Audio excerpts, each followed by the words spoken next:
Всем привет, это канал Loud Sound. Сегодня у нас обзор магнитолы Pioneer X730BT. Давненько у нас не было обзоров магнитол. Этот обзор, я думаю, будет интересным. Ну, по крайней мере, интереснее, чем одно из видео, которое я увидел на канале Pioneer.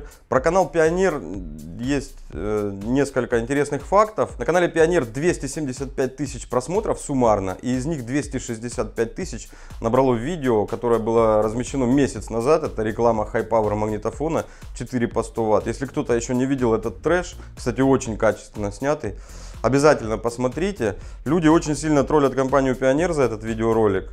По мне, так это просто шикарный ролик. Во-первых, он вирусный. Именно поэтому он таким и стал, потому что его сняли в формате трэша. Димон, а что за усилок? Внешнего усилка нет, встроенный 4 по 100 Вт.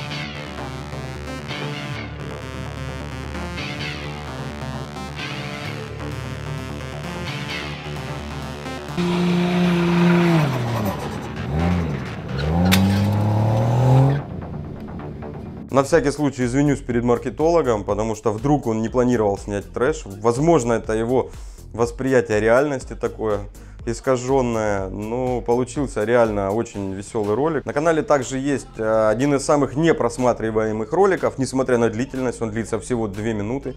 Это обзор предыдущей модели магнитофона, про которую у нас сегодня обзор, X720. Вы его не смотрели, судя по количеству просмотров, поэтому мы сейчас посмотрим с вами его вместе. Я надеюсь, компания Pioneer не будет за авторские права на меня там жалобы подавать. Я кусками покажу. Ролик действительно стоит посмотреть, очень информативный. Это двухдиновый AM/FM CD-плеер с AUX и USB разъемами, встроенным модулем Bluetooth, который работает как в режиме hands-free, так и в режиме передачи потокового аудио. В комплект входит ISO-коннектор для подключения питания и заземления, динамиков и всего прочего, связанного с автозвуком в автомобиле. Здесь также вы найдете беспроводной пульт дистанционного управления. Вот он. Набор инсталляционных винтов и внешний Bluetooth микрофон с кабелем порядка 4 метров длиной для максимального удобства установки. В комплекте также имеется гарантийный талон и инструкция по эксплуатации. Вот она. Вот сейчас прошло ровно половина обзора, и мы знаем с вами про этот магнитофон, то что у него есть пульт, инструкция, гарантийный талон. Возможно, во второй половине обзора нам дадут более подробную информацию, более полезную, и мы будем знать, для чего этот магнитофон предназначен, в какой он ценовой категории находится, какими функциями обладает. Фронтальная панель модели FH-X720BT имеет слот для CD-дисков, вот он, а ниже кнопки для пресетов радиостанций.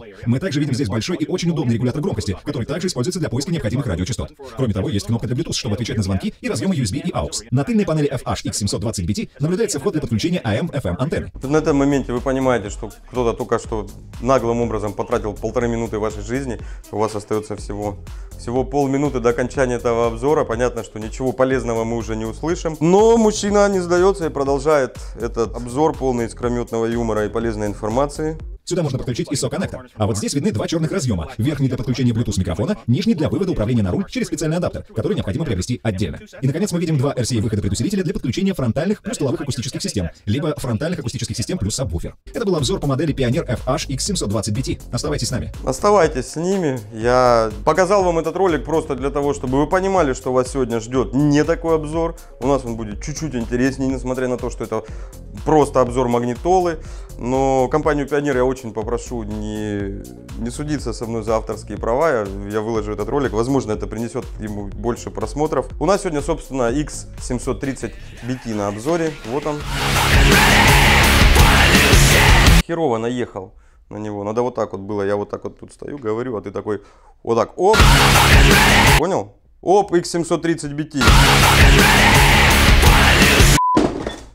Итак, на коробке мы видим стандартные вещи. Очень богато функционально оснащен магнитофон, USB, Android, управление айфоном, айподом. Все дела здесь есть. Здесь не указано, читает ли он флаг. И у меня большой вопрос по этому поводу, потому что, по-моему, он его должен читать. Да, сбоку у нас эта надпись есть. Также здесь нам сказано, что он читает AAC, VMA, MP3, ну и все остальные стандартные вещи. Также на коробке мы видим приложение IRC. Звонили мне представители компании Pioneer после обзора X580BT и поругали меня за то, что я не раскрыл весь его потенциал, который появился, по-моему, недавно. Я не успеваю за нововведениями Alpine и Pioneer. Сегодня я вам расскажу про IRC. Я теперь умею им пользоваться лучше. Смысл в том, что он по Bluetooth, не по шнурку, теперь управляет магнитолой и не только перелистывает треки, но и можно настраивать магнитолу. Комплект. Микрофон, ISO разъем, инструкция, гарантия. Все стандартно.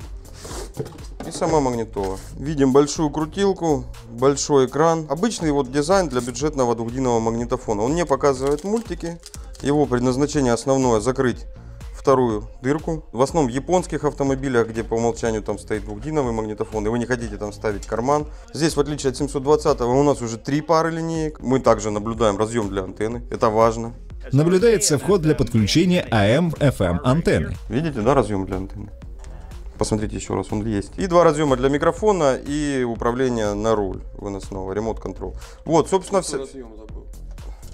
ISO-разъем обязательно, он тут есть. Сюда можно подключить ISO-коннектор. Это важно, он тут тоже есть. Да, забыл сказать про AUX на передней панели и USB на передней панели.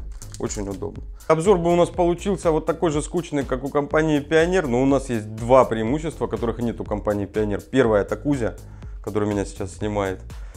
Он инсталлятор от Бога, и он сейчас установит эту магнитолу, и мы с включенной магнитолой, установленной прямо в автомобиле, покажем, как разрулить с нее трехполоску, а это ее основной плюс перед другими магнитолами и двухдиновыми, и вообще это очень редко, когда магнитола рулит трехполоску. И второе преимущество — это настоящий японский гоночный с заваренным задним дифференциалом, с басухой под 150 дБ автомобиль Toyota Altezza. Как-то, короче, Toyota Altezza. Там что-то надо еще сказать, да, типа 200 IS какой-то, Lexus, типа. Вот она вообще никак не называется, да? Просто Toyota. А что ты круто не наезжаешь? Давай я вот так вот. Или музыку из Tokyo Drift надо наложить. Короче, этот автомобиль не только супер быстрый, он еще и супер громкий и супер ушатанный. Кузя, за сколько ты магнитофон поставишь? Я установлю магнитолу за 1 минуту. Дед. Он пока устанавливает, я вам покажу Альтезу. Надо про обзор, если про нее, давайте, пишите. Посмотрите, у нее тут какая-то херня стоит с этими. Я не разбираюсь. Выворот, короче. Тут короче, все по-японски. Капот белый, фары напрочь затертые. Че? Все стоит, работает. А ну-ка, ну-ка. Оп. Вы видите, что такое инсталлятор от Бога? Итак, у нас стоит трехполоска. Магнитофон 730 и басуха. Слышь? Палево какое. Прежде всего, мне интересно, конечно же, IRC приложение я вам покажу. И потом покажу, как он управляет трехполоской. Так, приложение IRC. Сейчас я вам покажу, как оно работает. Для того, чтобы оно работало у нас по Bluetooth. У нас шнурок сейчас для зарядки, я его отключу для наглядности. Нам нужно зайти в меню глубоких настроек. При выключенном магнитофоне подержать кнопку Source. Зайти в настройки System, Phone Connect, iPhone, iPod. И выбрать здесь Bluetooth или Wired. Ну, на русском будет здесь что-то вроде по кабелю. По кабелю, да? По кабелю. Выбираем Bluetooth. Далее выходим, заходим в меню Initial и делаем System Reset. Вот, после перезагрузки у нас магнитофон будет дружить с айфоном по Bluetooth, и при этом будет приложение IRC работать по Bluetooth, не только по шнурку. Вот он сразу у нас определил, какой трек играет. Музыка есть. Запускаем приложение IRC. Он у нас предупреждает, чтобы мы не пользовались во время движения, наверное. И что мы здесь видим? Мы можем здесь ставить на паузу, запускать, менять треки влево-вправо, то, что я уже показывал вам в приложении IRC. И вот самое интересное, то, что я не показал, за что мне с Pioneer даже позвонили, поругали. Говорят, вот, Саша, ты, конечно, обзоры красивые снимаешь, но вот про такую суперфункцию не рассказал. И вот к этому обзору я решил ее приурочить. Итак, у нас здесь появились куча настроек. Давайте начнем с аудио. Мы можем настраивать здесь эквалайзер сразу в реальном времени. Можем выключать, включать сабвуфер. Различные регулировки сабвуфера, фаза, уровень, подъем низких частот и так далее. Все стандартно. Вот доп. Настройки, очень интересное меню. Здесь у нас появляется вот такая визуализация нашей аудиосистемы, кроссовер, временные задержки и уровни сигналов поканально. Например, зайдем в высокочастотные динамики. У нас к ним подключены пищалки к этому каналу. Мы здесь можем менять уровень, делать больше-меньше. Можем включить-выключить фильтр высоких частот, отрегулировать на скольких герцах у нас будет переставать этот канал играть и насколько круто. Все это визуализируется на экране сверху. Очень красиво, очень понятно. Огромное спасибо Пионеру, что еще и цветами это разделили. Это вот действительно очень круто и очень удобно выглядит. Для понимания, если вы захотите сделать то же самое на магнитоле, вам нужно заходить вот в меню кроссовер, выбирать канал, выбирать какой фильтр, потом выбирать на скольки резать, потом крутизну и так далее. Очень круто сделано. Сразу на одном экране и уровень сигнала, и фильтры, и сразу же временные задержки. Также у нас есть здесь подсветка. Это классная вещь тоже, сейчас покажу. Ну, начнем с затемнения. Функция полезная, но ей почему-то никто не пользуется. Это затухание экрана в зависимости от габаритов авто. В зависимости от времени суток. Мы можем здесь выставить, вот, что в 7 часов вечера у нас экран будет затухать и не будет отвлекать от дороги. Либо всегда включен, либо всегда выключен. Ну, то есть... Такая полезная функция, не все про нее знают, вот может кому-то поможет. И вот, собственно, цвет отсюда менять очень удобно, супер меню, наглядно сделано. То есть здесь мы можем выбрать цвет кнопок и цвет дисплея. Можем поставить пользовательские настройки, вот в режиме RGB, доводить цвет, который нам нужен. Как правило, это нужно, чтобы попасть в подсветку салона. Я Кузи сейчас все сбил, наверное. Хотя, наверное, просто тупо красная-красная, да, стояла? Да. На самом деле, вот, судя по его вот этому верхнему экранчику, у него в цвет просто попадает обычный стандартный красный. Также можем выбрать подсветку входящего вызова, что он будет делать, мигать, там режим мигания какой. Ну, тут начинается цветомузыка. Собственно, вот все из таких полезных фишек. Остается только вот у нас пункт система. Здесь можно включить автоматическую настройку ЧЭ. ЧЭ. Тиграна нас спросит, что такое ЧЭ. ЧЭ — это часы, у нас будет синхронизироваться. Вот видите, сейчас у нас iPhone показывает 15:40 и на магнитоле у нас 15:40. Синхронизация часов айфона с магнитолой. Очень тоже круто сделано. Крутое приложение. Шнурок вам не нужен. Вы просто сели в машину. Если у вас всегда в телефоне включен Bluetooth, вы просто ее завели и можете вот с телефона спокойно заниматься настройкой, управлением музыки, треки, пауза, ну и так далее. Все можно делать с телефона. И это гораздо удобнее и красивее, чем вот самой магнитолы. Удобство управления в магнитофонах вот этими всеми вещами, надо прямо сказать, страдает. Вот это приложение супер. Теперь, собственно, переходим к основной фишке этого магнитофона, по каналке. Также эти магнитофоны называют процессорными в простонародье. Основное отличие этого магнитофона от других — это то, что он управляет 3 полосами, у него 3 пары линейных выходов, и все 3 полосы с очень развитыми кроссоверами и плюс временные задержки. В принципе, я вам сейчас это все продемонстрирую на приложении IRC. Отсюда это будет наглядней, удобней. Поканалка. Смысл в чем? Мы можем подключить к магнитофону усилитель на пищалке. И вот это канал, у нас здесь он отмечен голубенькой полосой, порезать на, вот здесь у нас порезано на 8 кГц. 8 либо 6,3. Это значит, что пищалки у нас не будут играть ниже 6,3 кГц.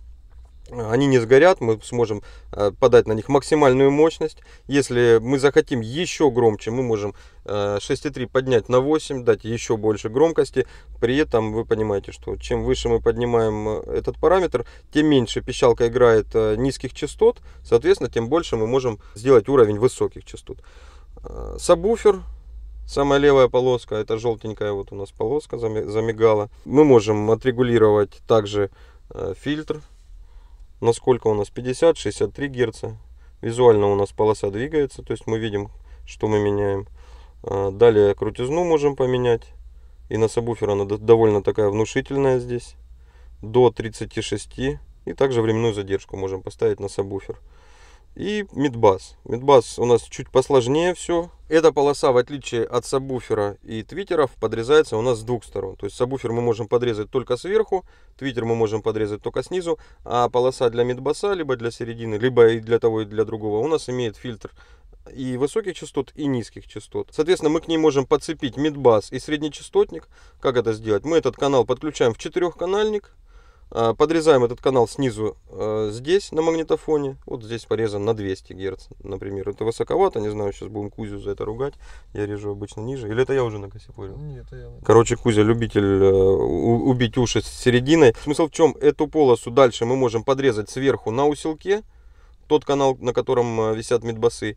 и снизу подрезать канал среднечастотника также на усилке, а сверху его порезать уже здесь на мафоне. То есть мы получаем в принципе одну полосу, которая при грамотном использовании, к ней можно подключить и мидбас, и среднечастотник. Собственно, все. Есть еще другие настройки. Ну, давайте пробежимся, те, которые я так сразу сходу пойму. Фаза сабвуфера, это будет он вместе с мидбасами играть в одной фазе, либо в противофазе. То есть мидбас идет вверх, сабвуфер идет вниз при этом.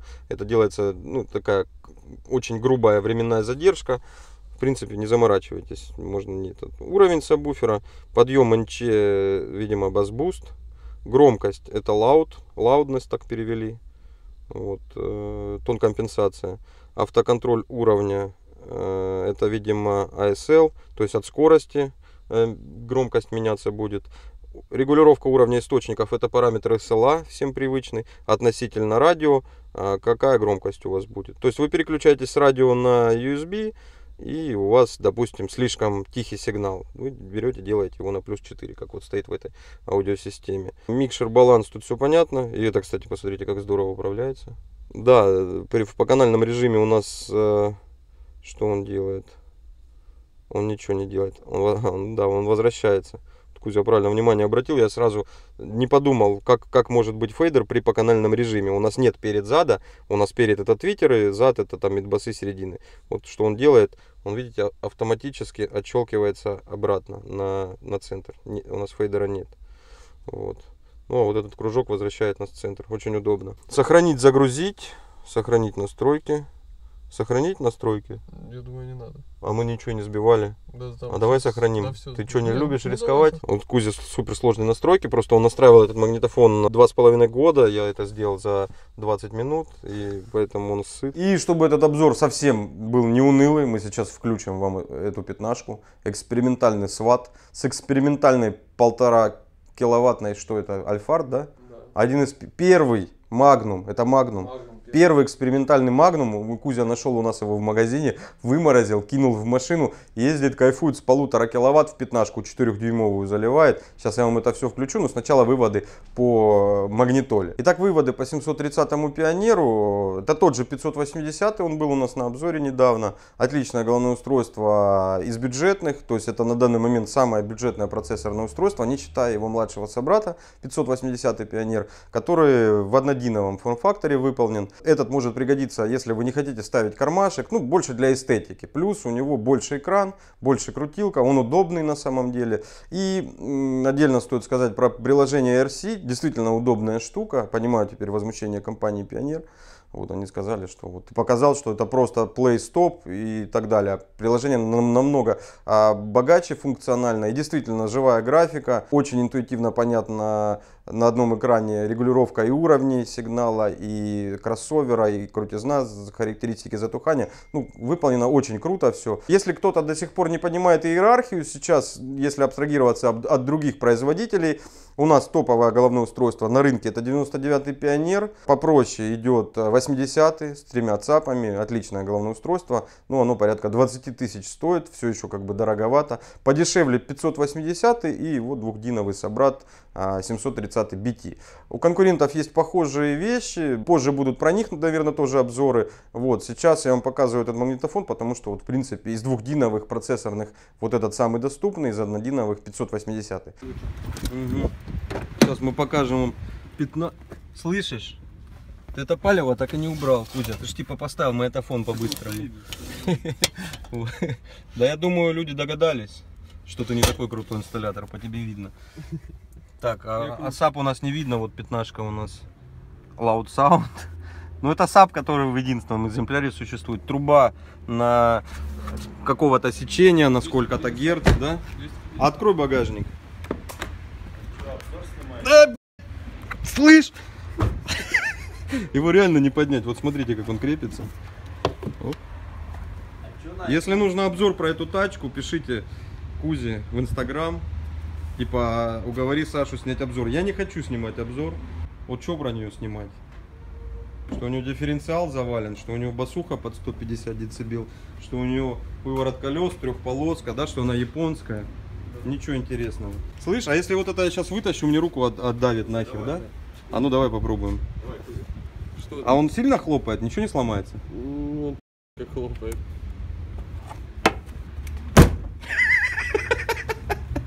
Слышь, мы что-то сломали сейчас, мне кажется. Да включай уже музыку. А куда теперь вот это девать?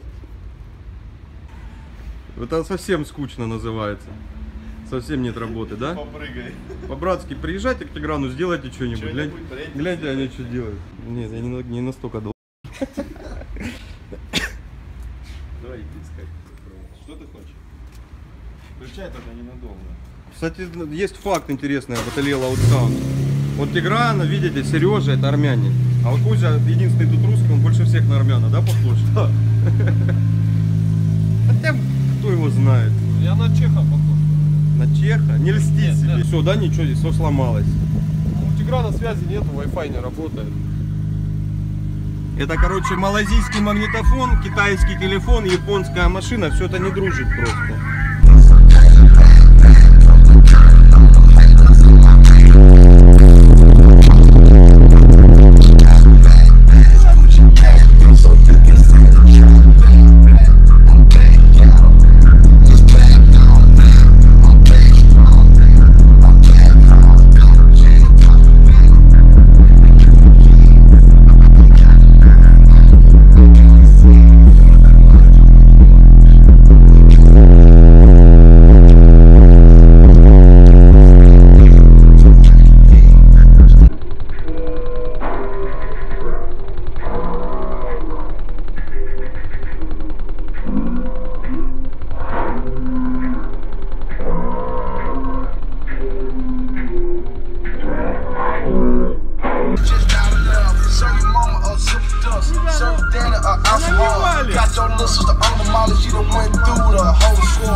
Вот, дует оттуда. Да я видел, воздух прямо оттуда херачит.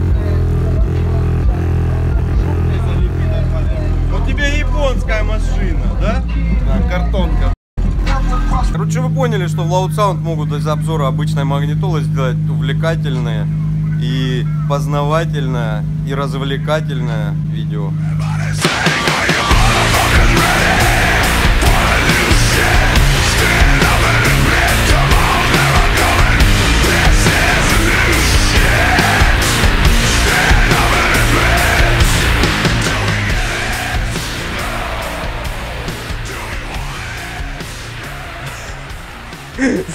Это солнце светило, я Косе говорю, закрой что-нибудь окно, смотрите, что он сделал. Прежде чем сказать выводы... Саш, ты все выше и выше становишься. Я не могу выше становиться. Как Не я? знаю, ты как-то стоял так. Да это ты просто, у тебя руки устают, опускаются 100 пудов. Вот ты подкачался бы, пошел, не хочешь? Сними его, посмотри. Тигран, заебали ходить сюда, мы обзор снимаем. Тигран, подскажи, всем покажите громко. Всем показывайте громко. Наблюдается вход для подключения AM/FM антенны. Оставайтесь с нами.